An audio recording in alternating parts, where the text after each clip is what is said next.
Everybody, this is Jeff Martin with Magic City Books here in Tulsa, Oklahoma. So happy to have you here as part of our virtual author series.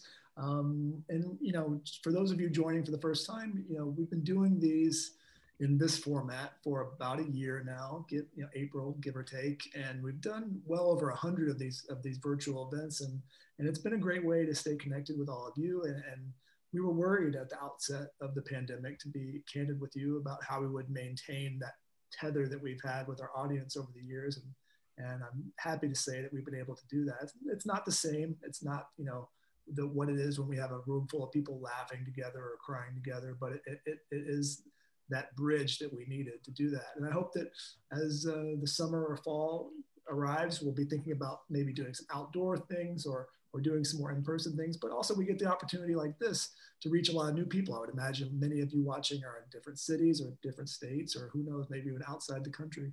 And we thank you for joining us. We're a small bookstore that we like to say we punch above our weight class. We're here in downtown Tulsa, Oklahoma. We're near the historic Greenwood district, if you know about that area, that we're coming up on the centennial of the 1921 Tulsa race massacre. And we're very close to that historic district. So if you ever get a chance to come down and visit, we'd love to have you pop by the store and say hello. And I will move now into telling you about a couple things that we have coming up. We have so many events through the spring. I won't go through the list. I will encourage you to go to our website, magiccitybooks.com, and you can see that full listing there. But we're going to be doing a lot of, I would say, kind of heavy topics. I mentioned the centennial coming up. We just booked an event with, for example, Don Lemon from CNN, who's going to be talking with us about his new book, This is the Fire. And the subtitle is, what I tell my friends about racism. So we're going to be talking about some more serious topics, but we're also going to lighten it up a little bit too. I always say this, so forgive me if you've heard this before, but we're trying to create a little bit of a mixtape, a literary mixtape, where we're having some high moments and low moments, where we're laughing and we're talking about more serious things as well, but trying to create that balance. And tonight we're going to get a little bit of both. I think we're going to have some vacillating emotions all over the place, because we're so lucky to have this event. This is something that kind of popped into our lap just a few days ago. I'm sure many of you haven't seen this on our schedule. Usually we're promoting things weeks or months out. But if you saw the cover of Sunday's New York Times book review, you will have seen Between Two Kingdoms on the cover. You will have seen recently on CBS Sunday Morning this wonderful profile on Suleika and her dogs running around, which was probably my favorite part of that interview. But my most favorite thing about tonight is that I get to sit back like all of you and watch and enjoy, because unlike most nights, I don't have to be the moderator tonight. We have a very special guest moderator, Ruthie Lindsey. You may know her work. If you don't, Ruthie's a speaker, an activist, and a podcaster, and also most importantly, the author of a wonderful memoir, There I Am. We were talking about Ann Patchett, one of my favorite people and writers. Ruthie lives there in Nashville, and Ann Patchett, she calls her mentor, and they work together on this wonderful book. I would encourage you to do that. We're going to be putting links to get copies of both Ruthie and Suleika's books here in the chat. I would encourage you to get both of those. We're doing a special 2 for the price of 2 prize tonight, so you can do that as well. And then also, Ruthie will be serving as moderator. We're going to take some questions about 45 minutes in. Put your questions in the Q&A. I'll be compiling those and feeding them to them toward the end of the event. So make sure you put those questions in there.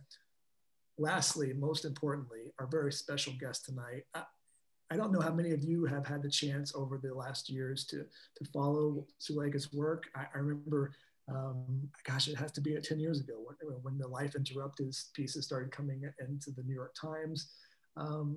And you start to think about how much cancer and just general illness, of course, we're talking about that so much this year, touches everyone's lives. My wife works here at a bakery, owns a bakery here in Tulsa.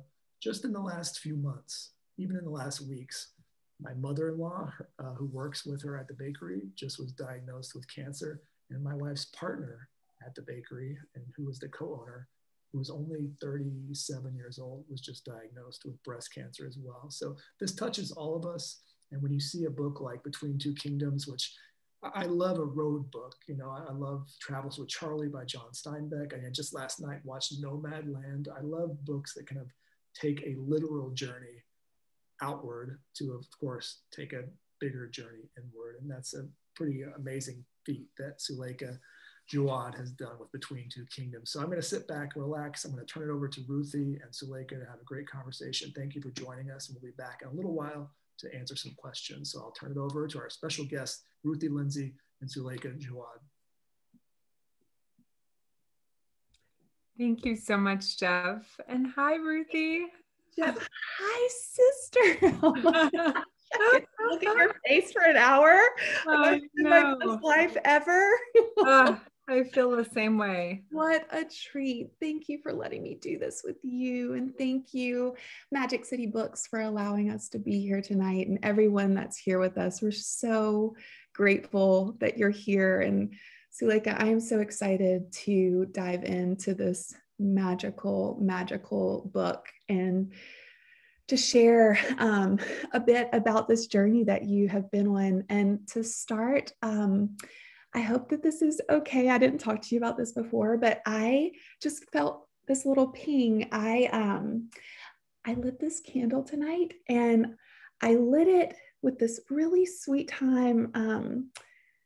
I wanted this space, and my intention was to call in all that have been touched by cancer. And I lit it in honor of Melissa and Max and Johnny and Brett and Anjali and so many that are not with us in this kingdom anymore, that are on the other side, but I know that they're with you and loving you, and you honor them so beautifully. So I just wanted to start our time. Well, you know what's funny? I've been doing the same thing. I haven't been sharing it, but my book is dedicated to Melissa Carroll and Max Ritvo, and to all the others who crossed the river too soon. And I also have them on my back wall here, these paintings and creations from my beautiful friends. So they've, it's felt to me like they've very much been along for the ride of the last 2 weeks. So thank you for honoring them. And thank you for honoring me by doing this with me. It is truly the greatest gift, and I will do anything for you for the rest of my life. You can literally do whatever you want for the rest of time. I am yours. I'm so excited. It's funny. I was thinking about the night that we met, and it was this beautiful night. We were at our dear sister Azita's home, and there's a room full of beautiful, profound women doing amazing things in the world. And you were sitting right across from me. And it was this wild thing. I couldn't really see anyone else in the room. And we hadn't even spoken yet. I didn't know anything about you. I'd never heard your name before. I literally knew nothing. And I was like, are there other humans here? Because I can't hear them. I can't really see them. And then we start talking. And it was one of the most unbelievable experiences that I've had, because that night I remember calling you. I feel like you're my mirror, because I had not up to this point in my life met someone who had lived through so many similar but different life-altering experiences. Like, you started sharing your story with me, and I remember just my jaw dropping. I'm like, whoa, you lost a large part of your 20s to illness also. Like, I had lived in my bed in isolation because of a car wreck and breaking my neck, and you had lived in your bed and your life had completely stopped. And we both lost partners that had also been our caretakers, and we both didn't know how to re-enter into life. We both almost died from C. diff. We almost died from so many things, so many times. There was just so much that I was like, I remember we moved to go to a restaurant, and we were talking, had each other's hot breath in our faces, because literally no one else was there. And we were both like, you too, you too, you too. It was just the wildest. And I think we meet people when we share our stories. We meet people that have experienced loss. I knew people that had experienced great death and loss and painful things, but to have that many aligned it was just, I'm like, this is a fellow traveler that knows. Mm-hmm. I feel less alone because she knows. I felt the same way. If there's such a thing as friendship, love at first sight, that was very much what I felt. And it is, such a rarity and such a gift to get to meet people who have, lived similar versions of what you've lived and who have walked similar paths. And I think, we probably spent a total of 4 hours together that night. And I very immediately invited you to come visit me for a weekend, which is not something I would typically do, but I just knew right away that, here is a friend who's going to be a friend for life. Yeah. I mean, I don't know what your thoughts are on past lives and all the things, but I'm like, I know her. I don't know what I've done. Maybe I was her grandma in a past life. I don't know, but I know this woman, and there was just this beautiful thing. And, it's been so sweet because we were both writing our books at the time. And you've been so generous of like, you would share little pieces of your book. But honestly, Suleika, I'm going to probably cry a lot on this. Just know that, because reading this book, I mean, I knew you, right?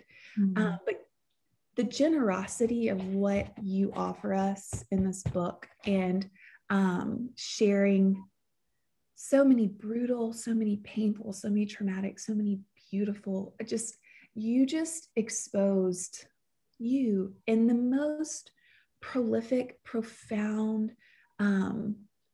even people that have never been through what you've been through, like it's so relatable. I don't even know how you've done that, but I was having, I do tea ceremonies every morning as a part of my ritual. And the other morning, I was literally sitting there and I was just like imagining you and what you're going through right now, that I was like blessing you. And then all of a sudden I had this overwhelming feeling and sense of the people that are getting to read your words right now. And I started crying so hard. Like I almost couldn't breathe. Like I was like, wow, she's lived through all of this. And now she's sitting here being a mirror to us. And you were just this picture to me. Like I want to dive in a minute about specific things in the book, but you have just done such incredible work. And I'm just so proud of you. And I'm so touched by the people that your life is being touched, because we're all better for it, sister. We are all better for it. And it's so, I'm so moved by you. So thank you. Thank you for who you are and the work you're doing. And thank you for showing up in the way that you're showing up. This book is magic. It is a gift to the world. You are a gift to the world. So thank you, sister. Thank you. Thank you. Thank you. No one makes me more weepy than you do. And for anyone who hasn't heard Ruthie speak before or read her beautiful book, There I Am, you just have this generosity that, and this light that kind of draws everyone in a room to you, like flies to a lantern. And it's such a joy to be your friend, and such a gift to finally be able to share this book with you, because as you know, it's such a long, arduous, incredibly challenging journey to have to, not just live these events, but then figure out how to translate them as honestly and as vulnerably as possible. And it's such a process of, excavating the truth behind the truth behind the truth. Yes, there's so many layers and there's so much digging. And thank you. Like, I don't know, I can't speak for you, but I know for me going in, I thought I had a storyline around what had happened to me. Mm-hmm.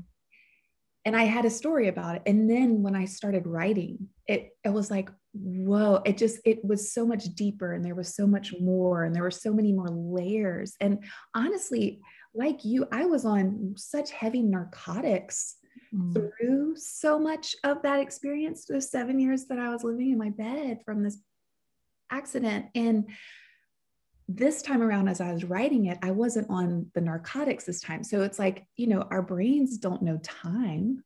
Right. We're going back in, and it's almost like, for me, it was almost like re-traumatizing to go back in and remember these incidences. But this time I'm not on narcotics where it can help numb somewhat what the experience was. This time I'm like so sober, reliving these experiences. And I'm like, oh my gosh. And I thought I knew what that was. And does that make sense? Did that make so much sense? And I don't know about you, but there's the work that that you're doing on the page of really like seeking out those memories and whatever other things are in the shadows.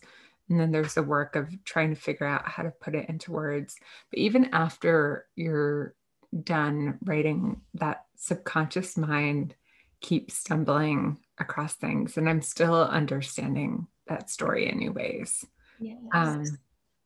And that's kind of the beauty of writing, is you commit it to a page in that sense. It's unchanging, but there's a way in which it feels kind of endlessly new, and like a sort of living text. That's right. And then once you put it into the world, as you've done, and as I've done, like, it takes on its own world then, because everyone's seeing it through their lens and through their experiences and through their traumas and their losses and their gains. And, and so it's just, now it has all these other lives that it's taken on, because everyone's reading it through none of us are seeing the world as it is. We see it as we are. So they're seeing it through their lens, right? Which it's like, that's a lot of freedom too, because I'm like, now it's yours. And now you get to live it, through your lens. It's so true. I keep telling friends that, publishing this book has felt like I've like sent my child off to college, and that I'm like here for it. I'm here to help it find its way. But also, I know that it's having its own life and it's separate from me. Oh, I love that picture. That's so beautiful. Yes. Going off to college.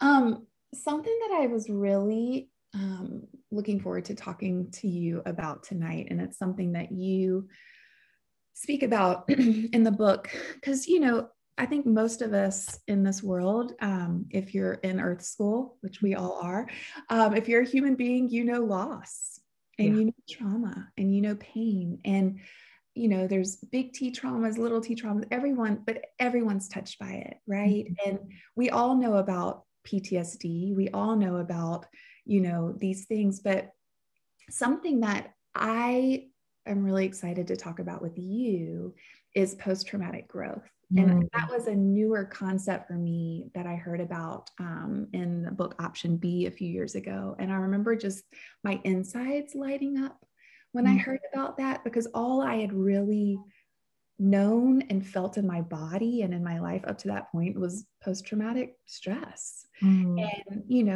you've lived through so much trauma. Your sweet body has carried so much loss and so much trauma and so much pain. And so often, and it's so understandable and it's so human. So many people don't know how to move beyond that trauma or stay very stuck in the pain. And I think for me personally, the people that I look to, and I wrote about it in my post about you today, like all the teachers that I look to living and have passed have lived through so much trauma, so much pain, so much loss, so much devastation. And ultimately it became the invitation, the entry point for them to come back home to themselves and end up, remembering their souls, remembering consciousness, awakening and becoming these new versions of them, because we can't ever go back. We're never going to be the same person we were before, right? Which I was just the sweetest little basic girl that ever was. That question, that thing. I would be so basic if my life turned out the way I wanted. It would be so sad. But you are one of the people that I look to, because you've lived through so much. And I see post-traumatic growth in you in a way that is just who you are. Oh my God. beautiful, profound soul. You are like my teacher. You are our teacher of what is possible on the other side, right? And do you want to read a part of a paragraph in your book that I loved when you talked about post-traumatic stress? It's page 236, the last paragraph. I'd love for you to read that for us if you don't mind.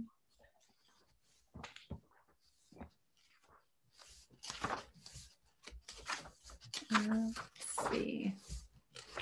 Recognition. Okay. Recognition of my post-traumatic stress was a revelation, but so was the possibility of what psychologists describe as post-traumatic growth. My illness has humbled and humiliated and schooled me, offering knowledge that might otherwise have taken decades for my pre-diagnosis, self-absorbed 22-year-old self to accrue. But that old Hemingway saw, the world breaks everyone, and afterward many are strong at the broken places, is only true if you live the possibilities of your newly acquired knowledge. Neither Ned nor I have quite figured out how to do this, but as we finish our walk and part ways for the afternoon, I feel comforted to know I'm not the only one. Oh, that is like the truest thing that I know, and it's what I see so clearly in you. I would love to hear some of the ways, some of the things that you know, those bones are stronger now. The other side of this, like, what are some of the things that you've seen, some of the invitations that all of this pain, all this trauma, all this loss, how it's helped grow you and strengthen you and evolve you in a way that it wouldn't have otherwise? So I have many stacks of index cards on my desk. I also have the different books that I'm looking to as my kind of family of teachers. And one of them currently that Esther Perel shared with me a couple of weeks ago is a quote by Viktor Frankl, and I'm just going to read it because I think he summarizes so much better than I can what it is that I want to say. And he wrote, "Between stimulus and response, there is a space. In that space is our power to choose our response. And our response lies our growth and our freedom." And, you know, I think one of the things that I very much struggled with, and I don't know if you experience this, but there's this way in which when you survive something that was thought to be unsurvivable, people immediately hail you as inspiring and brave and strong. And that didn't really resonate with me, in part because I hadn't chosen this impossibly difficult thing. And I was doing what felt like anyone might do in my situation, which was simply trying to survive. And so for me, the real test of that strength and that growth was, you know, very much what Viktor Frankl describes, which is, you know, our reaction to these moments. And that was a long process, and it wasn't a linear process. But I think the first step of it for me in the aftermath of my treatment was, first of all, understanding that I was experiencing post-traumatic stress disorder, because there's this way in which, especially when it comes, I think, to cancer survivors, when you emerge from that experience, you're expected to be not just healed and cured, but like grateful and excited to kind of resume your life. And that wasn't true for me. Yeah. I was carrying that wreckage of those years, you know, spent in hospital rooms and in bed. And I didn't feel excited. I didn't know how to fold myself back into the rhythms of the living. I didn't know how to do any of it. I didn't even really know who I was. And I felt a deep shame about that, because that wasn't the messaging that I was seeing and receiving. And so letting go of that idea of like the heroic survivor was the first step for me, and really, understanding that what I'd lived was in fact a traumatic experience. And like any traumatic experience, it was going to require a tremendous amount of work to reckon with that wreckage, to make sense of it, to figure out who I was now, and to start to find my way forward. And it took me about a year, to understand that. And I spent like this lost year trying so hard to be this like healthy, happy 27-year-old woman that I thought I would be on the other side of this, and very much feeling like I was play acting, and not actually embodying that, and feeling a huge sense of disconnect between what I thought my life would be and what my actual reality was. So the first step was acknowledging that. And then the second step of it was seeking out people who didn't necessarily hadn't necessarily lived my specific circumstances, but who were a little further along in that process, who were like several thousand miles from the place that I was in. And so that took the form of this road trip and these conversations that I got to have with people whose lives had been disrupted in all kinds of ways. And you said this at the beginning, but I think there's something really powerful that happens when we share the unvarnished truth of what might feel shameful, or, when we actually talk about the dissonance between who we are and who we think we should be. And those conversations kind of turning the sunlight onto the darker underbelly of those experiences was the beginning of kind of transmuting these traumatic experiences into something that felt like growth. And like, this growth is not this pretty experience. Recovery is not like this gentle self-care spree. It can be, but it wasn't for me. It felt very much like this brute, terrifying act of discovery. And it was uncomfortable and scary, but necessary. Yeah. I wrote down a quote that you said, I can't keep waiting until I'm well enough to start living. And that I got really teary when I heard you. I have your book, but I also listen to it on Audible because I love having you read to me your words. It touches my heart so deeply. But I got really teary because I know that feel. When I had my like life-saving surgery, I was still in so much pain and so traumatized. I went straight back to my bed for 2 more years. More hopeless, because I'm like, I'm supposed to be well now, but I'm still in so much pain, emotionally, physically, spiritually. I don't know how to, like, I'm fixed, but I'm not okay.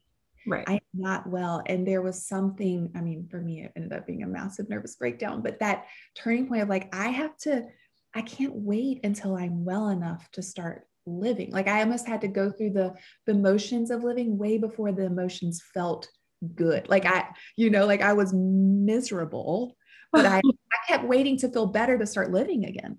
Yeah.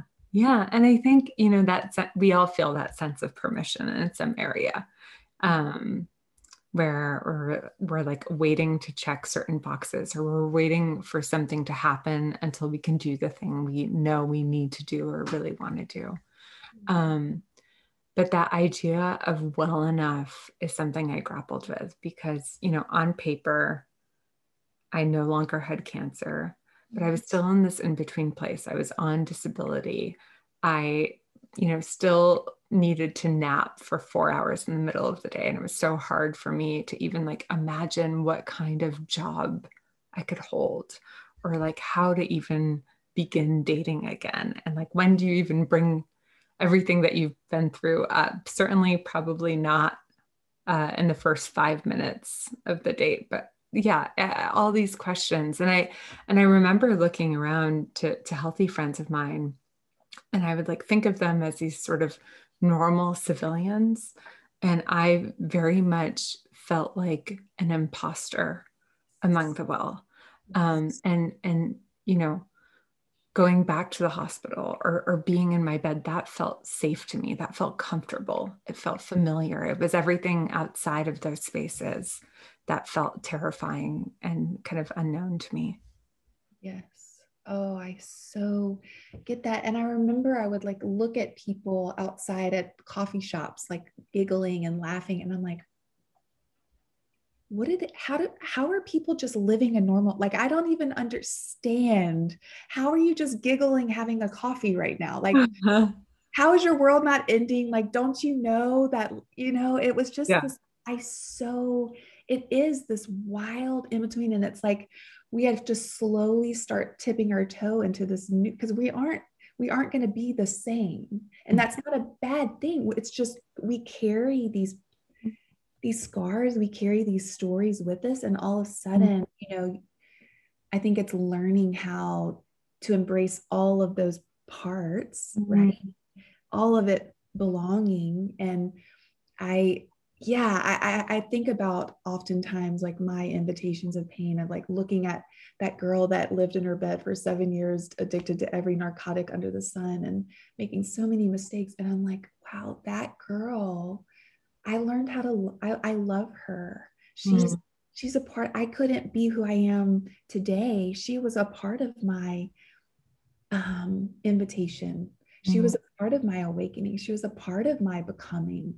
And I love every version of you that I've read in this, every version. I was, the girl in college, I'm like, oh, I love that part of you so much.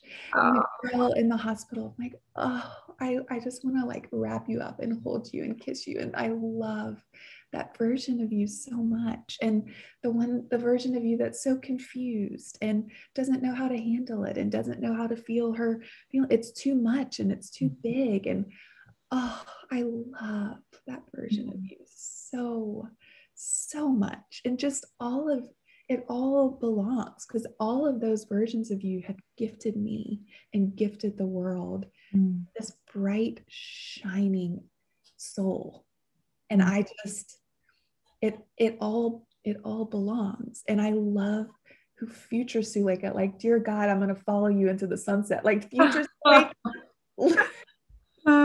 no, we're not ready. I mean, like, you're this wisdom holder keeper now. I can't even imagine 80-year-old long white Emmylou Harris hair Suleika. Like, I'll be very tan and I'll have about 10 dogs and I'll be wearing a lot of turquoise jewelry. Yes. And drinking a cocktail. Hey, I'm gonna live on that commune with you, sister. Can't wait. I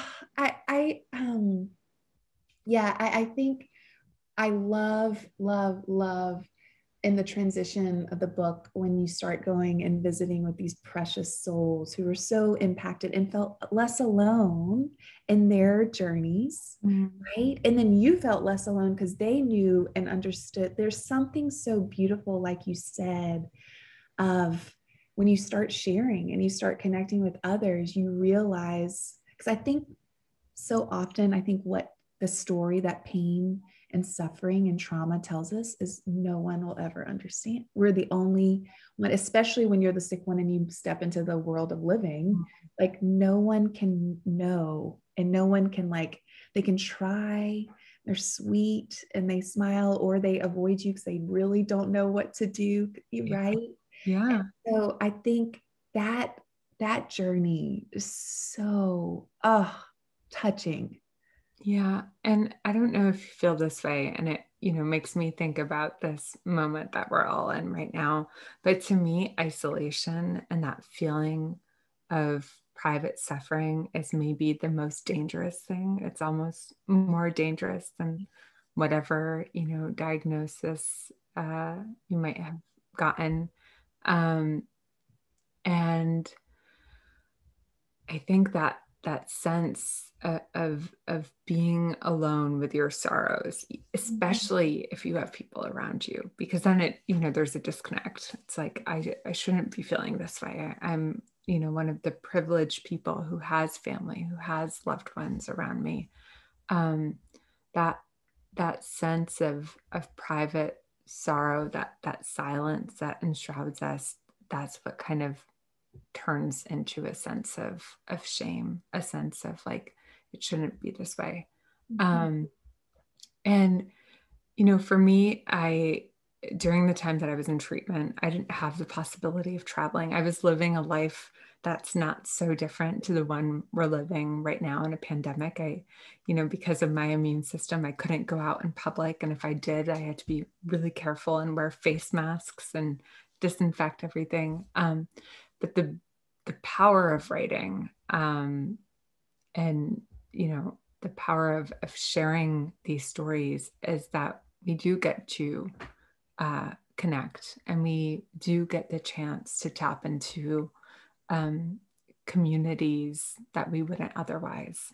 And that, that ability to not just share my own writing, but to hear from some of the people who I had visited on my road trip who wrote me these letters,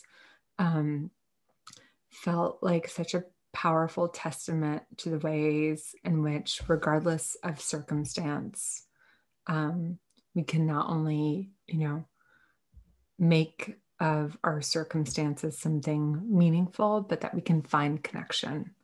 We can, open these portals onto the worlds beyond our hospital rooms, and we can reach our arms through a computer screen and wrap someone into an embrace. Yes. I love one of the things that they say at On-Site, this like emotional wellness place that I've been to. They say the opposite of addiction is not sobriety. The opposite of addiction is connection and community. Mm-hmm. And I think when you hear addiction, you think, it has to just be alcohol, but anything that makes you feel completely isolated and alone, the opposite of that is not like avoiding it. It's actually bringing it and remembering that you aren't alone, that you are surrounded. And I think that's something that you gifted yourself and these precious souls and the world by putting your book out for everyone, is realizing like, oh, I am not the most powerful words ever. It's like, you too. Yeah. You too. I'm not the only one that feels this. Like, there's people that I feel the most connected with on the planet are those that express their light parts and their shadow part, like all of the in between. Those people are like truly realized people, because they're like, you're so human, right? Like, oh, you're so human and I'm so human. And we think that we have to show up in this way, that everything needs to be okay, or we need to be okay. We can't share these parts of us. And oh, what a disservice to our little souls. Totally. And, resilience is one of these words that's been like used and overused to the point of sounding almost meaningless. But to me, like, resilience isn't just a sense of like psychological hardiness. It starts in community. And there are studies that show that people who have a strong community before something like this happens are more resilient for it. But the piece that I find most interesting isn't just the very fact of having community, but that your initial participation in that community is an act of generosity. Yes. And that you have, given to others before you ask of them anything. And I think about that a lot in terms of, this moment that we're in now, and watching, different people in my life who are figuring out how to, feel connected within this time of isolation. And yeah, I think one of the biggest challenges for me was figuring out who my community was. And it wasn't the people I necessarily thought it would be. It was this group of friends who were also in treatment, who I met in the hospital, who, we formed a kind of cancer buddy system, and we would go with each other to chemo appointments. We would, we all had matching black leather jackets. And I remember the first time we all went out to dinner, there were about 4 of us, all women, and we had very short hair. Some of us had no hair at all. And someone at the other table turned to us and said, "Are you in a bicycle gang?" And we were like, basically, that's basically what we are.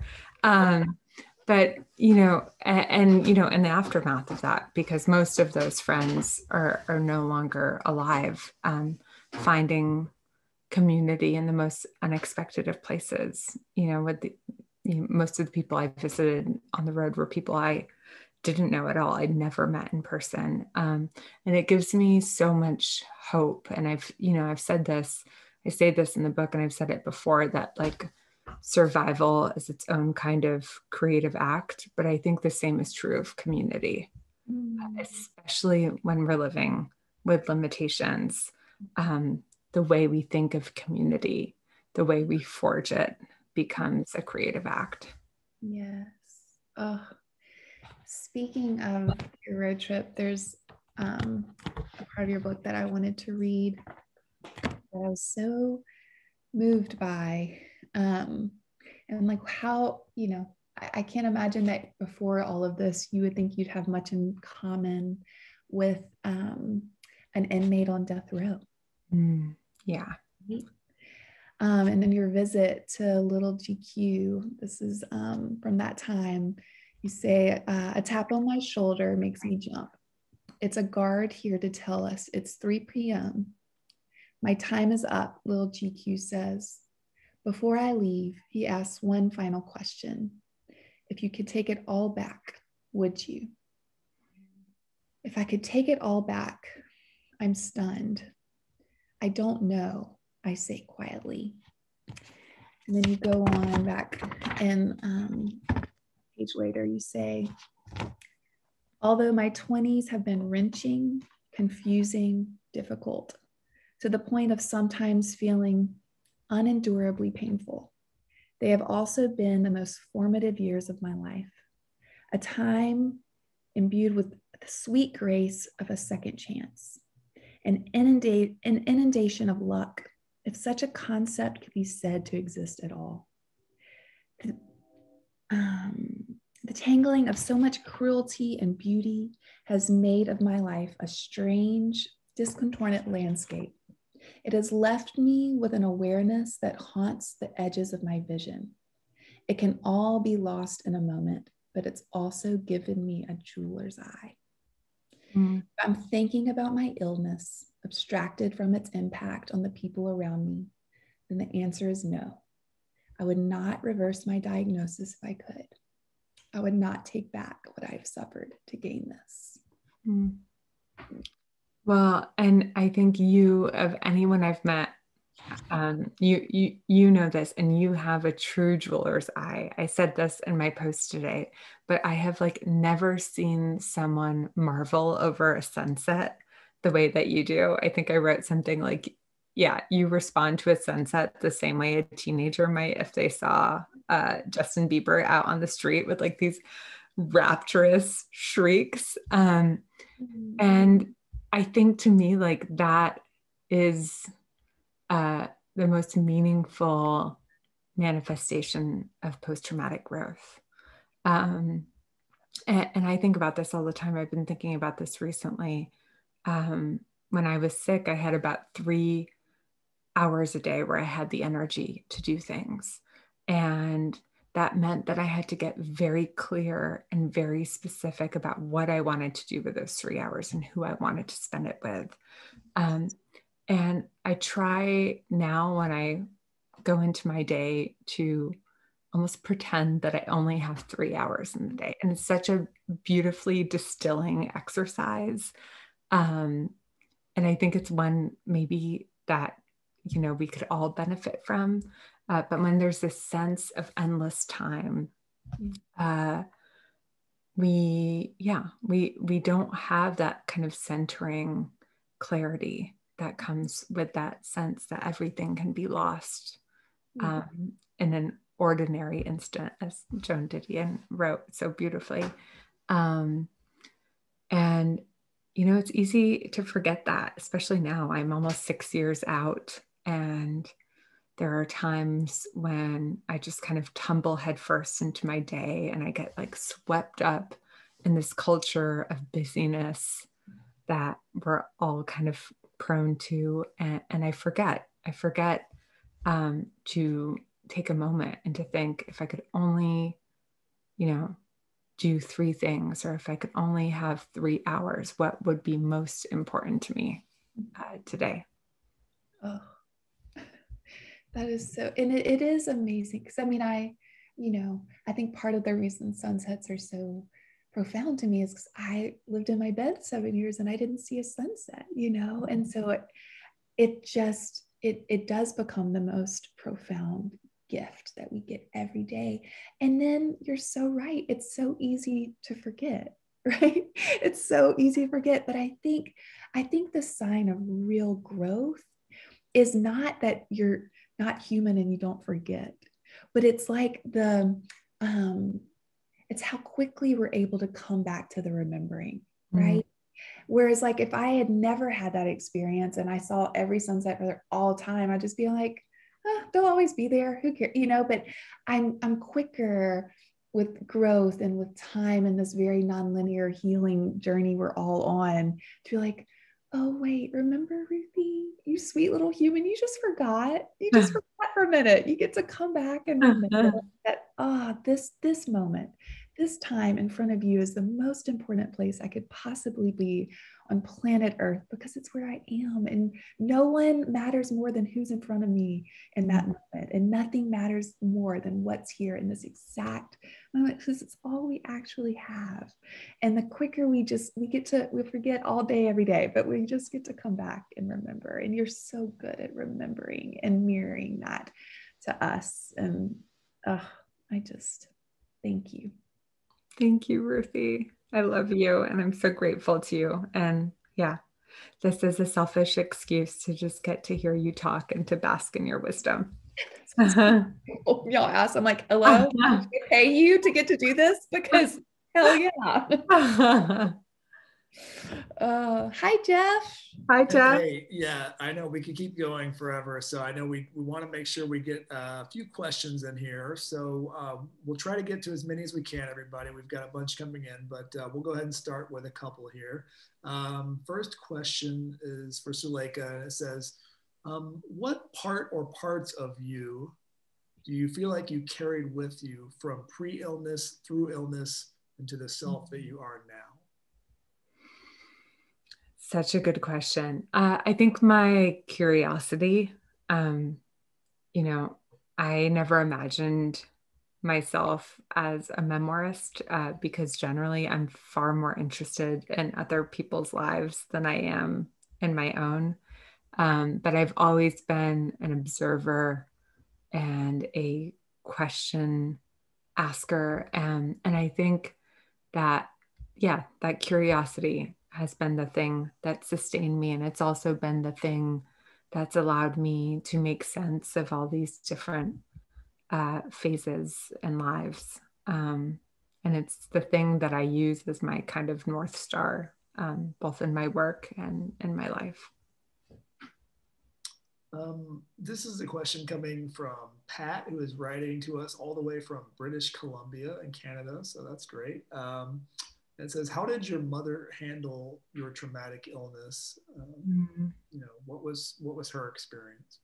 Thank you, Pat. And I hope it's okay for me to share this. Pat is a beloved member of the Isolation Journals, which is this community creativity project that I founded at the beginning of the pandemic. And she also had a daughter with my same diagnosis who passed away. I think in a lot of ways, the caregiver's role is more difficult than the patient's, especially for a parent,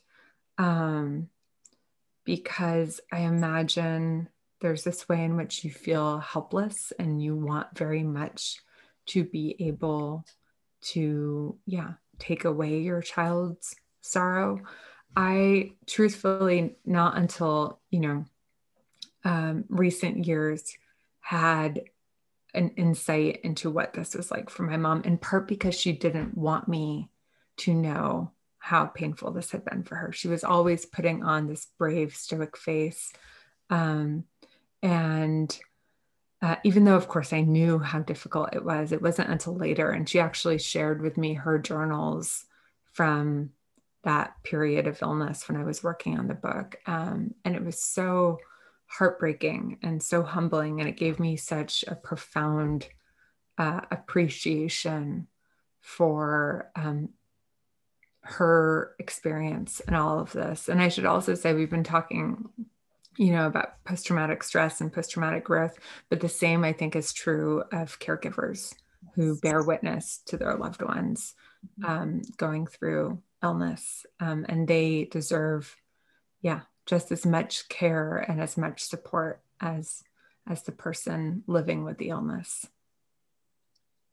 This next question kind of follows up on the point you just made there. So it's a good segue, which is coming from Katie, who says, what advice do you have for someone with a loved one going through a traumatic life event without a comparable life experience to draw from? How can you show up for them? Yeah, it's such a hard question. And I know, especially, I still feel this, like, we don't always know what to say in these moments. And so what I'd suggest is that you do whatever it is that you love to do or that you're good at doing. If you love to cook, drop off dinner on the porch. If you really love shoveling snow, show up and shovel your friend or your family member's driveway.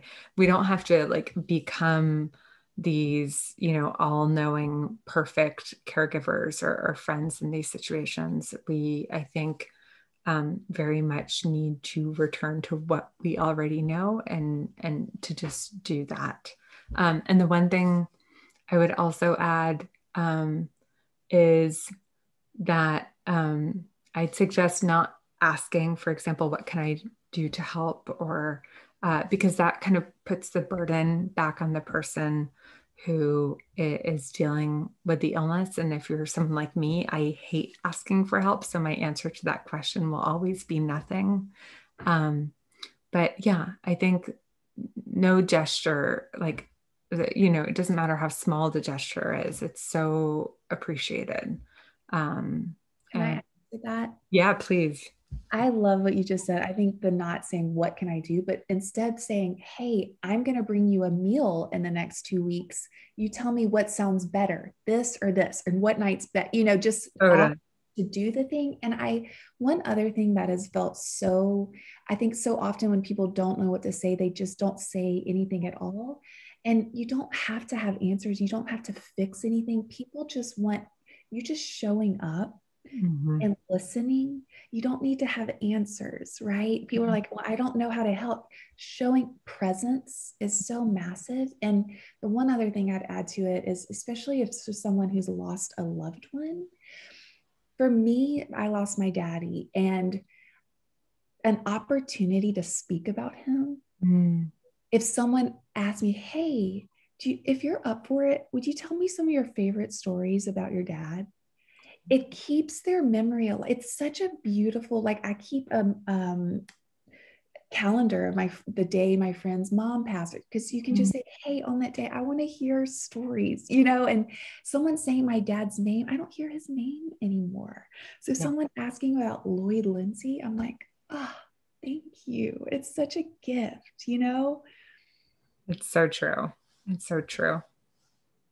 This next question, Ruthie, is for you, and it's coming from Carrie Ann, who says, do you have any guidance for the process of re-traumatizing yourself to dig deep into the well of your trauma and view it as an observer? Wow.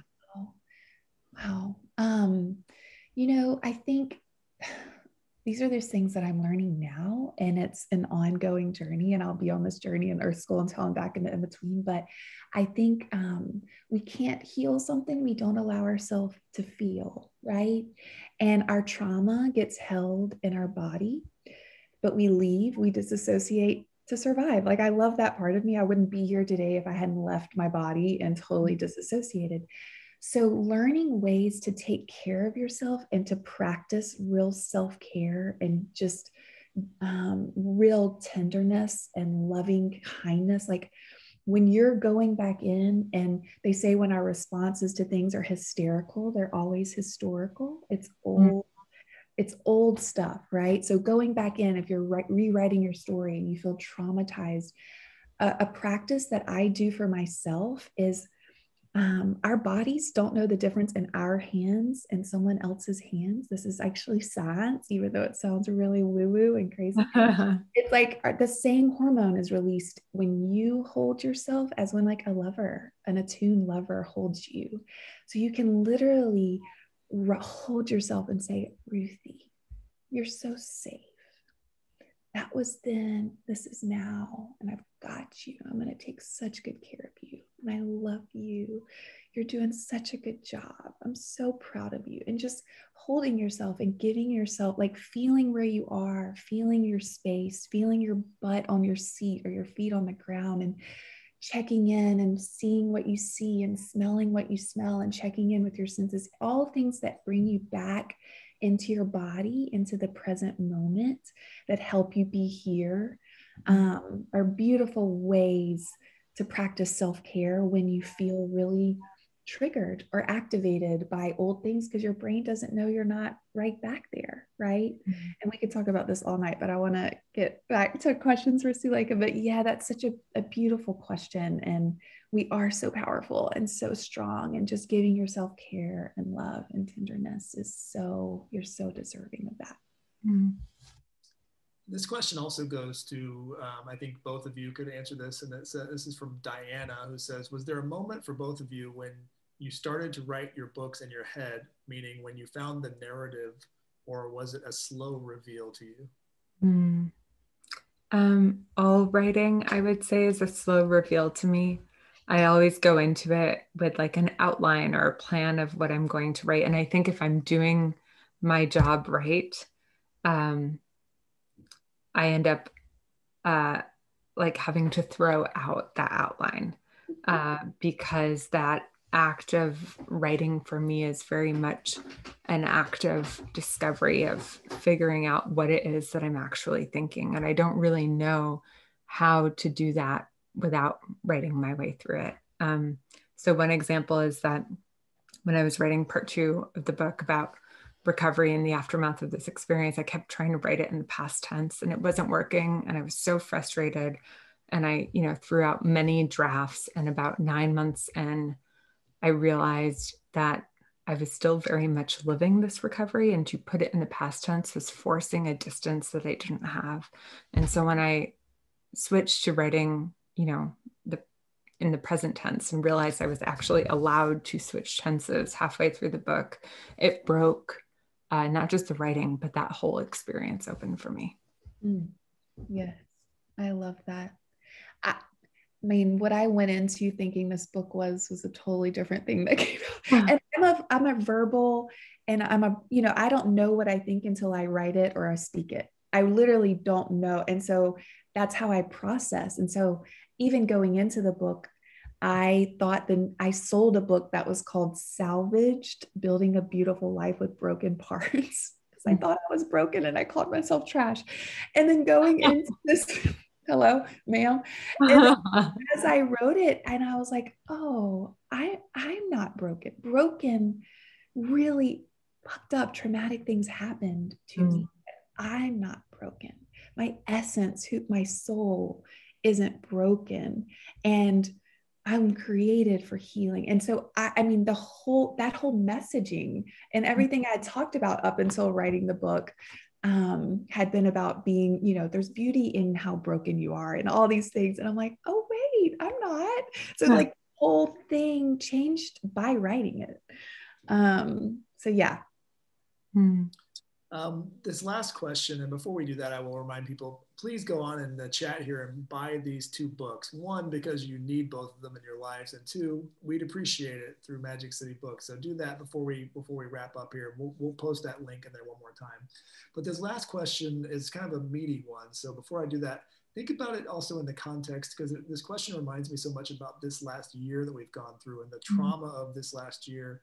And once, we keep hearing about things going back to normal, but how we re-emerge into the world. I think there, everybody kind of talks about going back to normal, but it's just whatever's next. There's not going to be whatever was before. So this is from Ariana, who says, what advice / thoughts do you have for those who have taken time out of their lives to care for family members who have had cancer and ended up losing those people they were caring for?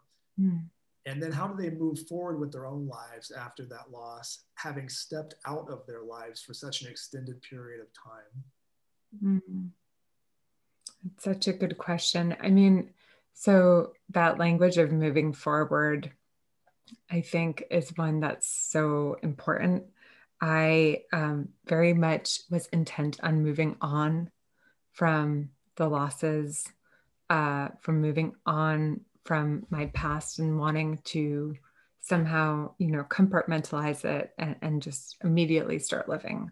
And I very quickly learned that moving on is a myth. And that, part of that experience of grieving was going to be, integrating that past and that mourning into my present, and moving forward with it. And, I think grief, much like healing, isn't linear. I still, grieve the people I've lost every day, in different ways at different times. And sometimes it feels so immediate.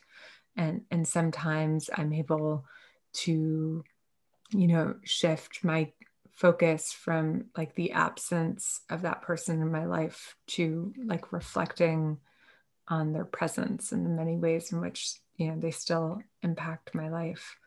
But Ruthie, I imagine you have some wisdom to offer here too. I think it's just like you're, how you write in the book and what we were speaking of earlier, like that is its own massive, massive trauma and loss. And there's so much grieving and there's so much healing that you're so deserving of, and treating it as though you were very much experiencing this and on your own right. And so however you can get the support and help you need, like there's so many different things. If therapy is too expensive, there's like groups for people that are helpers. And, there's so much stuff on the internet now, but finding community and support and whatever sort of healing spaces that you can find yourself in, you're so deserving of that. So deserving of that. And you aren't going to be the same person as you were before. You're just not. And like Suleika said, it's moving through, it's moving to this newer version, because you won't be the same person, but it doesn't mean that you're broken, right? It's how do you go in and learn how to take really good, like I mama the shit out of me. Like I mama the shit out of me. And we all can give us ourselves, and with support, really deep, tender self-care and self-love, that, and remembering what's like so very right with us, not what's wrong with us. And that happens in the context of community. Like you're not meant to do this alone. And there is support out there for you. And I mean, none of us are going to be the same after this time. Like, no, and I don't think we're meant to go back the way it was. Like there's things that very much needed to shift and change and come to the surface and bubble up. And as painful as it's been, there's parts of it for me that it wanted to be faced and to be seen and to be loved on and to be cared for. And it was loving for these things to bubble up, that if I had been busy and going nonstop and on tour and doing all this, I wouldn't have time and the spaciousness to face some of these things. yeah, I don't know if that's helpful at all, but well, this at the beginning of the talk, I mentioned that, we've been using this tool, these virtual events, to try to keep a tether to our audience. And this is one of the events that proves that we're able to do that. So thank you all for doing this. Thank you, Ruthie. Thank you, Suleika, for joining us. What a true pleasure. We've had so many wonderful comments alone beyond the questions, people saying how touched they were by this evening. So thank you all for watching as well. But if you haven't had a chance, once again, pick up these two wonderful books. Spend time with them, go back to them when you need them, give yourself a hug, have a great time. Thank you, Ruthie. Thank you, Suleika. Thank you, Penguin Random House. And thank you all for watching. Have a great, great time. Thank you, thank you, thank you. Thank you, Ruthie. I love you. And thank you, Jeff. All right. Take care, everybody. Stay safe. Night, everyone. Bye-bye.